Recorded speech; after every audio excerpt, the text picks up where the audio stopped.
pastikan kamu sudah mengklik tombol like, subscribe, lonceng. يا نبي نحمده ونستعينه ونستغفره ونتوب إليه نعوذ بالله من شرور أنفسنا وسيئات أعمالنا من يهده الله فهو المهتدي ومن يضلله فأولئك هم الخاسرون أشهد أن لا إله إلا الله الواحد الأحد الفرد الصمد الذي لم يلد ولم يولد ولم يكن له كفوا أحد أشهد أن محمدا عبده ورسوله حبيبه وخليله أسوتنا وقدوتنا محمد وعلى آله وأصحابه وأمته أجمعين اللهم صل وسلم وبارك على نبينا ومولانا محمد وعلى آله وأصحابه وإخوانه وأمته أجمعين أيها الناس إني أوصيكم ونفسي بالتقوى وتزودوا بها فإن خير الزاد التقوى اتقوا الله حق تقاته ولا تموتن إلا وأنتم مسلمون اسمعوا قوله تبارك وتعالى في القرآن الكريم وأنصتوا لعلكم ترحمون أعوذ بالله من الشيطان الرجيم بسم الله الرحمن الرحيم ولنبلونكم بشيء من الخوف والجوع ونقص من الأموال والأنفس والثمرات وبشر الصابرين Jemaah-jemaah hamba Allah yang mulia, ayat yang tadi khatib baca adalah firman Allah surat Al-Baqarah ayat 155. Allah menegaskan pasti akan kami uji kalian dengan segala sesuatu, apakah berupa ketakutan, berupa kelaparan, berkurangnya harta, berkurangnya jiwa dan buah-buahan. Beri kabar gembiralah kepada orang yang sabar. Ayat ini dan ayat-ayat yang lain menegaskan pada kita bahwa diuji itu adalah sebuah kemestian. Bahkan sunnatullah di dunia ini adalah kita akan menghadapi berbagai macam ujian. Dan itu bukan cuma kita, siapapun, manusia dan jin, bahkan para nabi dan para rasul menghadapi ujian. Bahkan semakin berat ujian para nabi dan para rasul, akhirnya mereka mendapat karunia digelari ulul azmi, yaitu nabi yang paling banyak masalahnya, paling berat ujiannya, paling dahsyat tantangannya. Berarti hidup perlu diuji. Bahkan keimanan kita, pengakuan keislaman kita itu tidak akan diterima kalau kita belum diuji. Kalau belum lolos ujian, belum bisa klaim kita diterima. Maunya kita jamaah adalah kehidupan kita di dunia ini lancar, rezeki kita terima melimpah, badan sehat walafiat, masalah-masalah nyaris gak ada, karir sukses, maunya kita begitu. Tapi itu bukan sunnatullah dalam kehidupan, karena ternyata namanya hidup mesti ada ujian, berupa sakit, berupa kemiskinan, berupa kelaparan, atau musibah, ada yang meninggal dan segala macam. Kadang kita melihat jamaah ada orang dia orang baik, Dia orang taat, tapi penuh dengan ujian.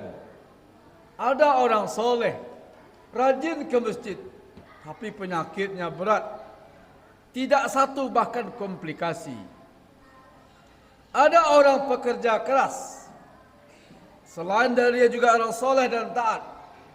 Dari dulu ia bekerja keras, tapi hidupnya tetap Allah uji dengan kemiskinan.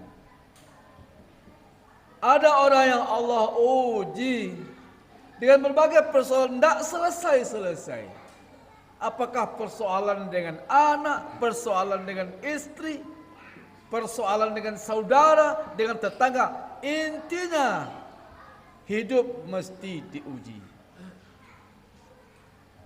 Jemaah Jumat hamba Allah yang mulia, kalau untuk konteks dunia, kita kadang-kadang kagum dengan orang yang penuh dengan keberuntungan. Badannya sehat, hartanya banyak, pangkatnya tinggi. Kesannya dia itu enggak ada masalah. Kesannya dia dipenuhi oleh keberuntungan. Orang yang dipenuhi oleh keberuntungan seperti ini dinamakan ahlul afiyah. Apa itu ahlul afiyah?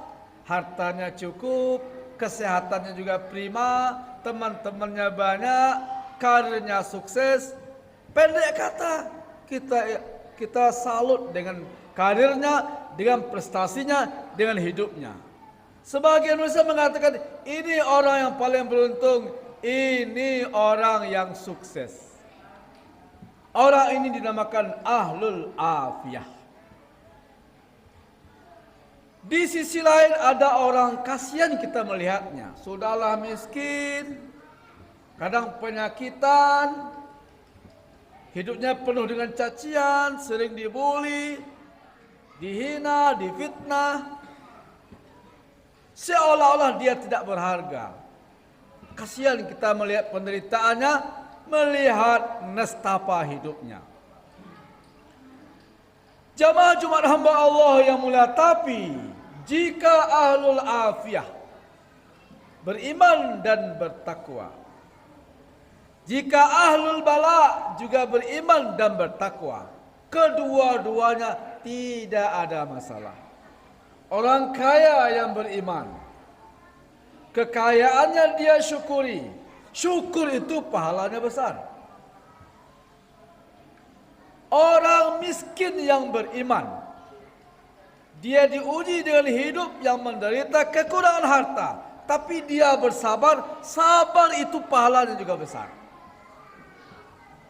Bahkan nanti di hari kiamat, orang beriman yang kaya, ketika melihat orang miskin yang beriman, orang kaya ini berharap, kenapa bukan saya dulu miskin juga di dunia seperti dia.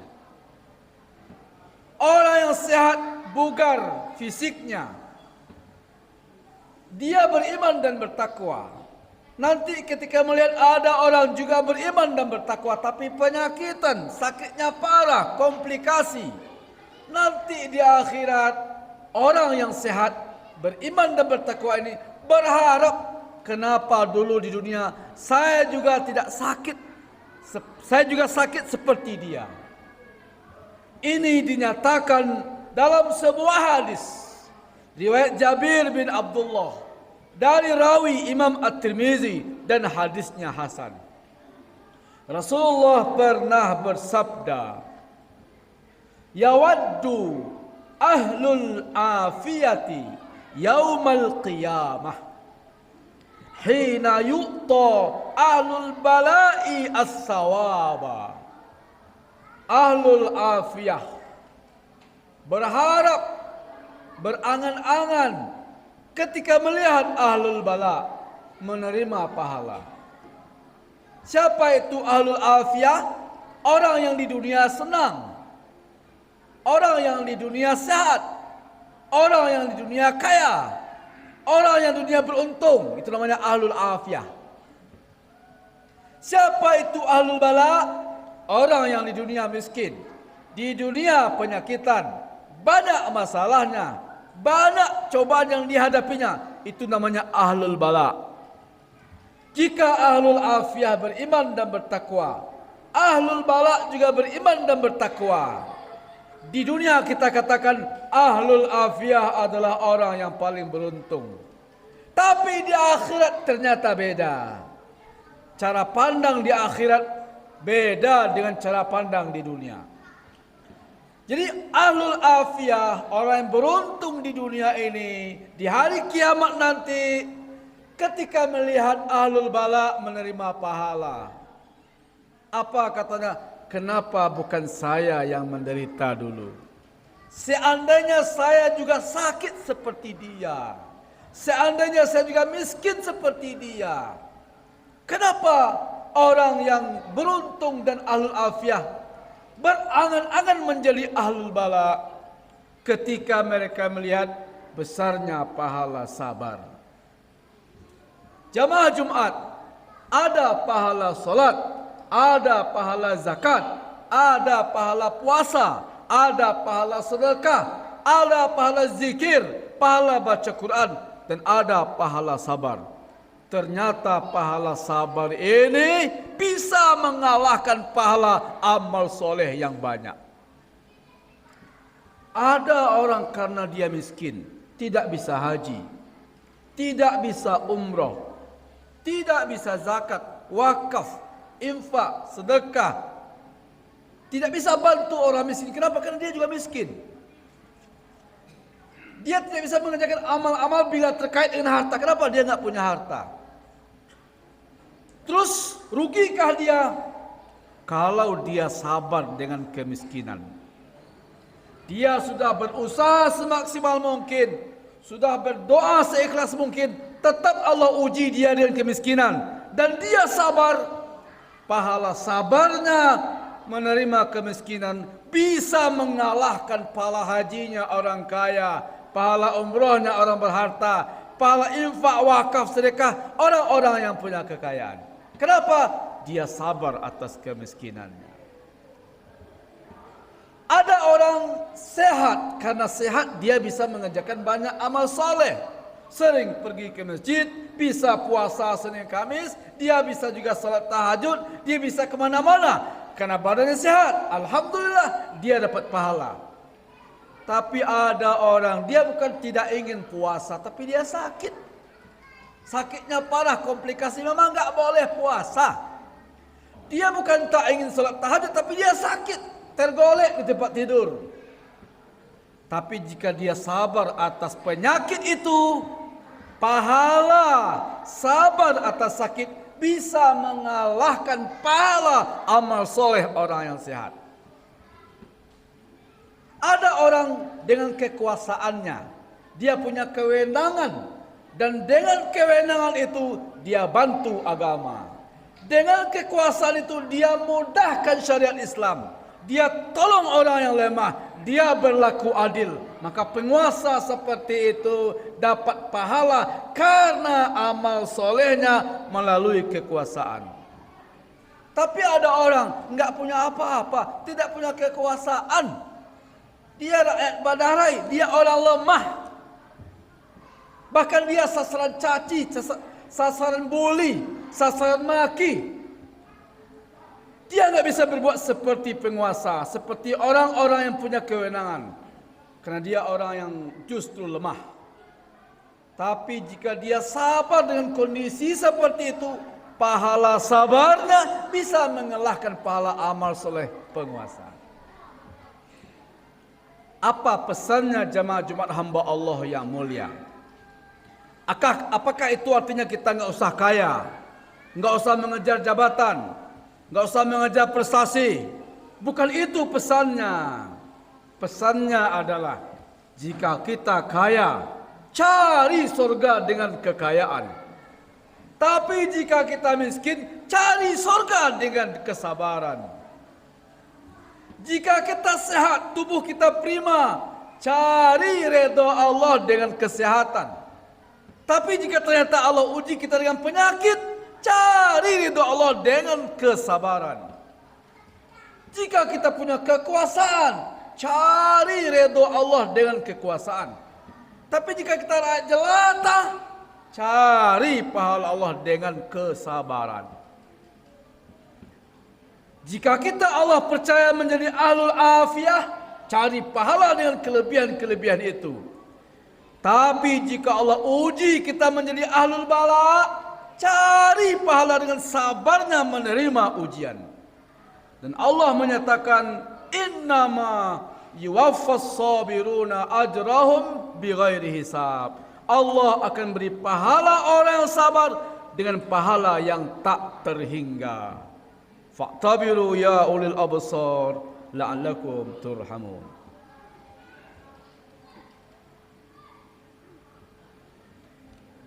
Alhamdulillahi nahmaduka Allahumma hamdan katsiran kama amar fantahu amma naha anhu wa hazzar. Asyhadu an la ilaha illallahul wahidul qahhar wa asyhadu anna Muhammadan abduhu wa rasuluhu sayyidul abrar. Allahumma salli wa sallim wa barik ala nabiyyina Muhammad wa ala alihi wa sahbihi ajma'in. Amma ba'du ayuhan nas, inni usikum wa nafsi bitaqwallah faqad fazal muttaqun. Ittaqullaha haqqa tuqatih wa la tamutunna illa wa antum muslimun. Qala Allah Ta'ala fil Qur'anil Karim, a'udzu billahi minasy syaithanir rajim. Bismillahirrahmanirrahim. Wal 'asri innal insana lafi khusr illa alladzina amanu wa 'amilus shalihat wa tawasaw bil haqq wa tawasaw bis sabr. Jamaah Jumat hamba Allah yang mulia, jika ada di antara kita yang sampai hari ini masih sakit, sakitnya berat, sakitnya banyak, jangan katakan itu berarti Allah benci sama saya. Jangan berprasangka buruk pada Allah, karena bisa jadi penyakit yang kita terima padahal kita taat pada Allah adalah cara Allah memberi kita pahala melalui pintu sabar. Jika ada di antara kita hari ini belum juga selesai masalahnya, banyak problemnya, jangan berprasangka buruk pada Allah bahwa Allah meninggalkannya. Bisa jadi sebenarnya Allah membiarkan kita menghadapi masalah-masalah itu karena Allah ingin memberi kita karunia pahala sabar. Jika hari ini kita berkubang kemiskinan, padahal kita sudah berdoa dan sudah berusaha, jangan mengeluh, jangan protes, jangan salahkan Allah. Bisa jadi Allah ingin memberi kita lebih banyak lagi pahala sabar atas penderitaan dan kemiskinan. Intinya adalah, jika kaya, Allah berikan pada kita, cari pahala dengan syukur. Jika miskin, Allah ujikan pada kita, cari pahala dengan sabar. Jika kita disenangkan oleh Allah dengan kesehatan yang prima, cari pahala dengan kesehatan. Tapi jika sampai hari ini kita masih sakit, cari pahala dengan kesabaran. Asal beriman, tidak ada satu kondisi pun yang buruk, karena semuanya adalah sumber pahala. Diberi, kita bersyukur, pahalanya besar. Diambil, kita bersabar, pahalanya juga besar. Maka orang yang beriman menikmati hidupnya. Orang yang beriman tak mungkin banyak berkeluh kesah. Innallaha wa malaikatahu yusalluna 'alan nabi ya ayyuhalladzina amanu sallu 'alaihi wa sallimu taslima. Allahumma salli ala Muhammad wa ala ali Muhammad kama sallaita ala Ibrahim wa ala ali Ibrahim wa barik ala Muhammad wa ala ali Muhammad kama barakta ala Ibrahim wa ala ali Ibrahim fil alamin innaka Hamidum Majid. اللهم اغفر للمؤمنين والمؤمنات والمسلمين والمسلمات الأحياء منهم والأموات إنك سميع قريب مجيب دعوات يا قاضي الحاجات. اللهم اغفر لنا ذنوبنا ولوالدينا وارحمهم كما ربونا صغارا ولأولادنا ولأزواجنا ولذرياتنا ولإخواننا الذين سبقونا بالإيمان ولا تجعل في قلوبنا غلا للذين آمنوا ربنا إنك رؤوف رحيم. Allahumma a'inna ala zikrika wa syukrika wa husni ibadatik. Allahumma kfina bihalalika an haramik واغننا بفضلك عمن سواك. اللهم انصر إخواننا المسلمين في كل مكان وفي كل زمان. اللهم انصر إخواننا المجاهدين في فلسطين. اللهم انصرهم في غزة. اللهم انصرهم في رافة. اللهم انصرهم على أعدائهم اليهود والكفرة. اللهم انصرهم نصرا عزيزا. اللهم ربنا آتنا في الدنيا حسنة وفي الآخرة حسنة وقنا عذاب النار. عباد الله إن الله يأمركم بالعدل والإحسان وإيتاء ذي القربى وينهى عن الفحشاء والمنكر والبغي يعظكم لعلكم تذكرون ولذكر الله أكبر. أقيموا الصلاة.